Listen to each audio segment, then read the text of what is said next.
Sampai saat ini belum ada obat-obatan herbal atau obat-obatan tradisional yang bisa mengobati atau yang sudah terbukti bisa mengobati peradangan pada usus buntu ini. Assalamualaikum, ketemu lagi dengan Raja Penidur. Jangan lupa like, comment, and subscribe.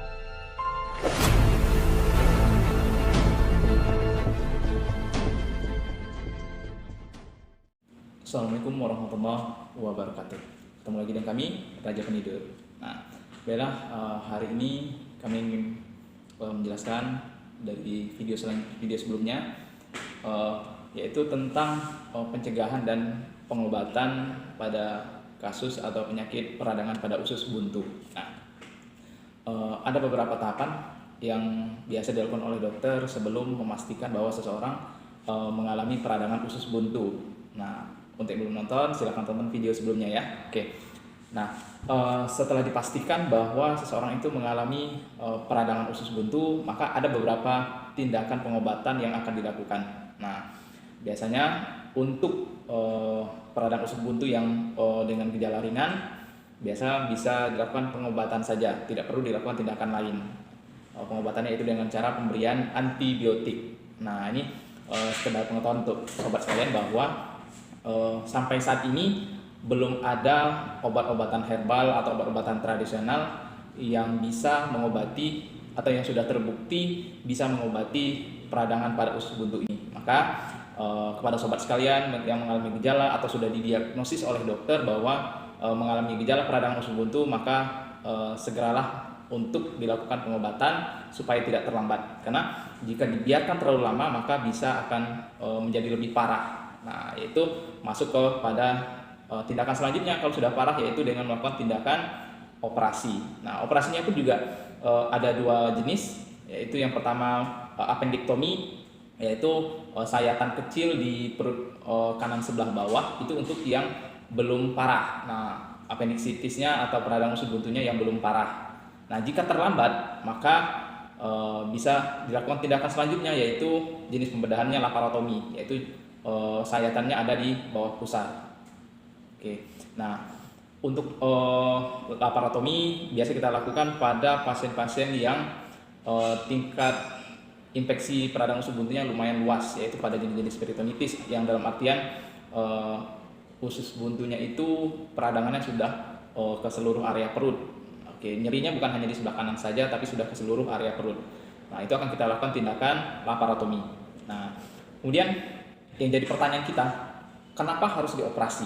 Nah, jadi dilakukan tindakan operasi itu yang pertama untuk mengangkat penyakitnya atau usus buntu yang meradang itu, yang bertujuan untuk mencegah agar infeksinya tidak menyebar ke area lain. Nah, pada kasus appendicitis yang ringan, belum terlalu parah infeksinya, maka supaya tidak menyebar kemana-mana cukup dilakukan pemberian antibiotik. Tapi pada tahapan selanjutnya maka perlu dilakukan pengangkatan. Nah, itu tadi untuk laparotomi diperlukan karena area infeksinya sudah terlalu luas. Sudah terlalu luas, bukan hanya di sekitar appendiknya saja tapi sudah ke seluruh area perut. Nah, itu perlu kita lakukan tindakan untuk meminimalisir efek samping dari infeksi tersebut. Meskipun penyakit usus buntu ini belum diketahui secara pasti penyebabnya, tapi ada beberapa tindakan yang bisa kita lakukan untuk mencegah terjadinya peradangan usus buntu ini. Nah, yang pertama adalah atur pola hidup sehat kita, atur jenis pola makan kita. Nah, pola makan yang dimaksud adalah pola makan yang mengandung banyak serat. Nah, itu untuk memperlancar buang air besar kita sehingga meminimalisir risiko terjadinya penyumbatan oleh feses atau sisa-sisa makanan tadi. Dan vitamin dan mineral yang ada di dalam sayuran itu sangat bagus untuk pencernaan kita. Yang kedua yang bisa kita lakukan untuk mencegahnya yaitu dengan minum air putih yang cukup. Nah, air putih tidak hanya sekedar membuat kita tidak haus atau mencegah dehidrasi, tapi juga bermanfaat dalam proses pencernaan sehingga kotoran kita tidak mengeras, jadi lebih lunak sehingga meminimalisir resiko. Oke. Kemudian juga yang ketiga, kita bisa dengan mengkonsumsi makanan-makanan yang mengandung probiotik. Nah, makanan probiotik ini bermanfaat untuk nutrisi bagi bakteri-bakteri baik yang ada di dalam pencernaan kita. Tujuannya apa ya? Supaya pencernaan kita lebih baik, sehat, dan lancar. Oke. Kemudian yang terakhir, kita bisa melakukan check up secara berkala. Ini tujuannya supaya kita bisa mendeteksi lebih dini jika kita mengalami gejala-gejala seperti yang sudah saya jelaskan sebelumnya.